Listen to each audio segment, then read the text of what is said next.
ഇന്ത്യയുടെ ആത്മാവിനെ മുറിവേൽപ്പിച്ച് ഭീകരാക്രമണത്തിന് മാപ്പ് നൽകാൻ കഴിയില്ലെന്ന് രാജ്യം ഒന്നടങ്കം പ്രഖ്യാപിച്ചു കഴിഞ്ഞു. ഭീകരവാദികൾക്ക് വെള്ളവും വളവും നൽകി വളർത്തിയെടുക്കുന്ന പാകിസ്ഥാൻ, ഭീകരവാദികൾക്ക് പരിശീലനം നൽകി ഇന്ത്യയിലേക്ക് അയക്കുന്ന പാകിസ്ഥാൻ, ആ പാകിസ്ഥാൻ തകർന്നാൽ മാത്രമേ ഭീകരവാദത്തിന് അവസാനം ഉണ്ടാവുകയുള്ളൂ എന്നുറപ്പിക്കുകയാണ് രാജ്യം.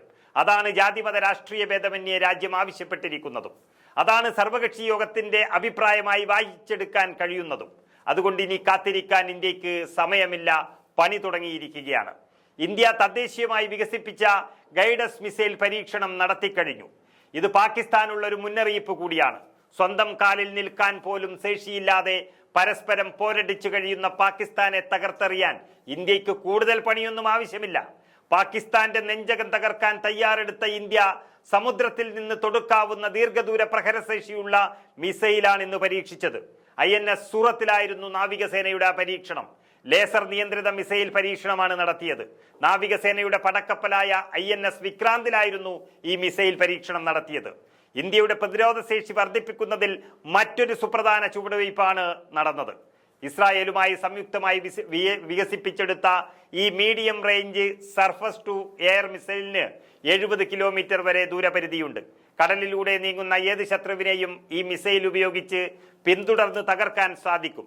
ഇന്ത്യൻ നാവികസേനയുടെ ഏറ്റവും വലിയ തദ്ദേശീയ ഗൈഡസ് മിസൈൽ ഡിസ്ട്രോയർ INS സൂറത്ത് മിസൈൽ പരീക്ഷണം വിജയകരമായി പൂർത്തിയാക്കിയെന്നും ഇത് നാവികസേനയ്ക്ക് മറ്റൊരു നാഴികക്കല്ലാണെന്നും നാവികസേന വ്യക്തമാക്കിയത് പാകിസ്ഥാൻ അറിയുന്നതിന് വേണ്ടിയാണ്. ഇനി നേരിട്ടെന്നുള്ളതിന്റെ സൂചനയും നൽകി. ജമ്മു കാശ്മീരിലെ പഹൽഗാമിൽ ചൊവ്വാഴ്ചയാണ് ഈ രാജ്യത്തെ ഞെട്ടിക്കുന്ന ഭീകരാക്രമണം നടന്നത്. ഇതിന് പിന്നാലെയാണ് ഇന്ത്യ മിസൈൽ പരീക്ഷണം നടത്തിയിരിക്കുന്നത്. പാകിസ്ഥാനെതിരെ ശക്തമായ നടപടികളാണ് ഇന്ത്യ സ്വീകരിച്ചിരിക്കുന്നത്. സിന്ധു നദീജല ഉടമ്പടി മരവിപ്പിക്കുക, പാക് പൗരന്മാർക്ക് നൽകിയ വിസ റദ്ദാക്കുക തുടങ്ങിയ പാകിസ്ഥാനെ പൂട്ടാൻ തന്നെയുള്ള തീരുമാനമാണ് ഇന്ത്യ എടുത്തിരിക്കുന്നത്. അതിന് സർവകക്ഷി യോഗം പിന്തുണയും നൽകിയിരിക്കുന്നു. പാകിസ്ഥാൻ സർക്കാരിന്റെ എക്സ് അക്കൗണ്ട് ഇന്ത്യ മരവിപ്പിച്ചു കഴിഞ്ഞു. ഗവൺമെന്റ് ഓഫ് പാകിസ്ഥാൻ എന്ന ടാഗിലുള്ള എല്ലാ അക്കൗണ്ടുകൾക്കും ഇന്ത്യയിൽ വിലക്ക് ഏർപ്പെടുത്തി കഴിഞ്ഞു. അങ്ങനെ എല്ലാ ബന്ധവും അവസാനിപ്പിച്ച് പാകിസ്ഥാനെ പഠിപ്പിക്കാൻ തന്നെയാണ് ഇന്ത്യയുടെ ഒറ്റക്കെട്ടായുള്ള തീരുമാനം. മിസൈൽ പരീക്ഷണത്തിന്റെ ആ ദൃശ്യങ്ങൾ നമുക്ക് കണ്ടു നോക്കാം.